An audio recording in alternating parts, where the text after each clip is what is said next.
The main story for the month was Greece's protracted negotiations and an end-of-month muddling through, which culminated in an extension to the bailout for Greece, which was due to expire on the 28th of February. Indeed, towards the end of the month, fears over a Greek exit from the Eurozone, had largely dissipated, but this was because of an 11th-hour deal agreed between the Greeks and the European institutions as Greece submitted a somewhat vague list of reforms that it will commit to undertaking over the coming months in exchange for a 4-month extension to the programme. The dynamic since Syriza came to power has been fascinating, with early indications suggesting that the Greek public had appointed masterful negotiators to represent them at European level. The reality, however, is different, and it's interesting to note the amount of ground Syriza's had to concede to the Germans over the month. The party could well find itself coming under increasing pressure from the electorate to deliver on the heady promises they came into power on the back of. On the other hand, European politicians know how toxic a prospect Greek write-offs would be domestically in the more fiscally responsible states.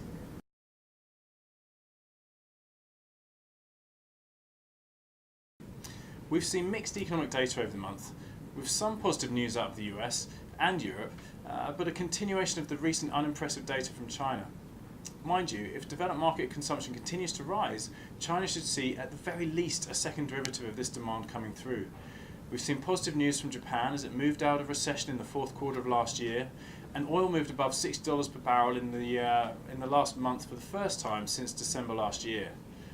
It seems that the fall in oil price is only now really starting to come through in the economic activity data in the rest of the world, and as a result, leaders of consumption-driven economies must be hoping that the price of oil doesn't correct upwards by too much from here, or the de facto tax cut experienced by consumers will be wiped out.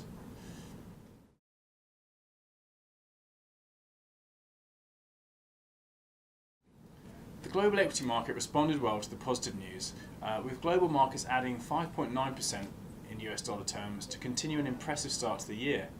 Continental Europe, often the recent epicenter for negative sentiment, also performed well, with a gain of 6.9% in euro terms.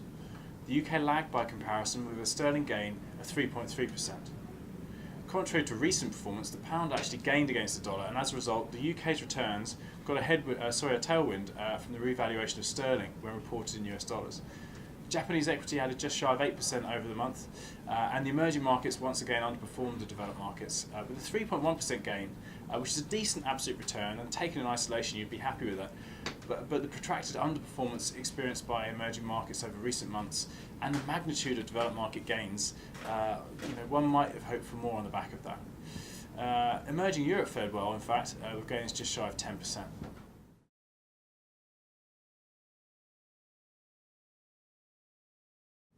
So this general relaxation in moods across the month also led to yields moving up in the UK and the US in particular.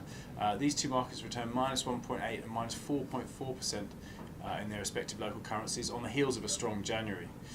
Investment grade bonds in these markets also sold off as the move out in government yields overcame the modest spread compression caused by positive sentiment. European government bonds were slightly positive, Japanese bonds mildly negative. Looking at credit markets, high yield performed well with gains of 2.4% for US. Global convertibles provided a similar return, again a testament to the overall positive sentiment in the markets, whilst emerging market debt returned a relatively modest 0.7%.